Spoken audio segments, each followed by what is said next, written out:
Hello, everyone. I'm Bob Goulder with Tax Notes. Together with my colleague, Joe Thorndike, we're going to review the implications of the recent midterm elections for taxpayers and the IRS. And we're going to do it all in just 5 minutes. So, Joe, let's look at the big picture. Where do things stand? Are we going to get divided government? Well, yes, we are. Republicans, they've won a majority in the House of Representatives, not as big as they or most other people expected, I don't think. It's going to be pretty narrow, and that might empower some of their more conservative members or maybe some of their more moderate ones. It's really too early to tell where the balance of power is going to lie. But however it plays out, the new Republican House is going to be a lot different than the old Democratic House. We're going to see less actual lawmaking since Congress won't belong just to the Democrats anymore. And we're almost certainly going to see more oversight investigations, or at least different kinds of oversight investigations, as Republicans square off against President Biden. I'm thinking that this in particular is probably not going to bode well for the IRS because it's always a popular target for oversight. On the other side of the Capitol, Democrats managed to retain their majority in the Senate, and they actually have a chance to expand it after the Georgia runoff in December. But here, too, the majority is going to be very narrow, just like it's been the last couple of years. So what's the bottom line? Given all the partisan division, major tax legislation is pretty unlikely in the next couple of years. That's not to say we're not going to see some tax bills moving, maybe even significant ones, but I would be surprised to see anything really transformative or truly ambitious. Okay, now what about the debt limit? I keep hearing about this, and it comes up every few years, and now there's a tax angle to it. How does that work? Yeah, so GOP victory in the House is definitely going to raise all sorts of questions about this debt limit extension. At some point next year, Congress is going to need to approve an increase in the federal debt limit or let the United States default on its obligations.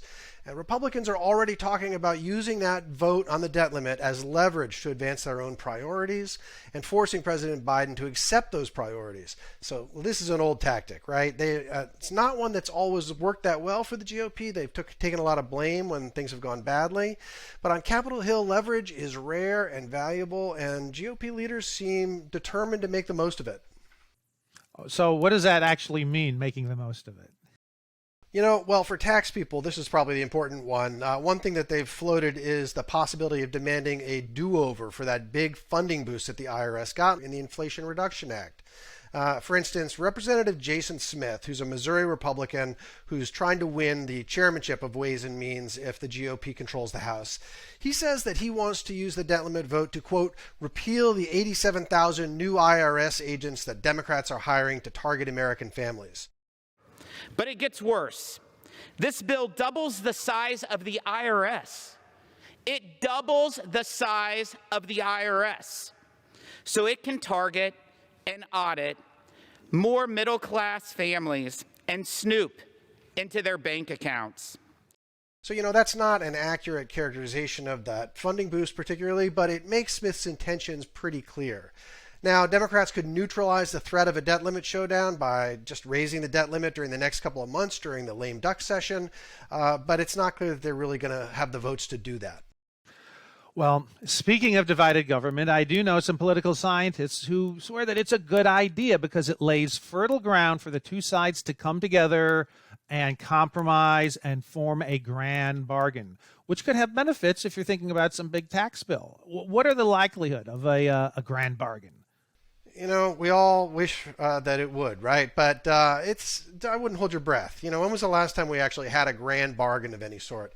I think it's been a long time. We almost had one during Obama's presidency when he almost cut a deal with House Speaker John Boehner, but that fell apart. And politics has only gotten uglier and more polarized since then. So small bargains, they happen all the time on Capitol Hill. But for the big ticket items, we live in an era of scorched earth politics, especially as we're approaching, yet another election, the presidential election in 2024. If you're going to see some kind of bargain, it might come around extension of the 2017 tax cuts. That's a top GOP priority, and I can imagine some Democrats could get on board for part of that.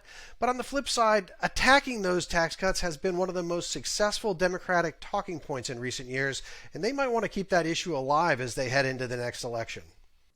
Well, there you have it. Everything you wanted to know about midterm elections and what it means for taxpayers and the IRS. Joe, thank you. We're now all better informed.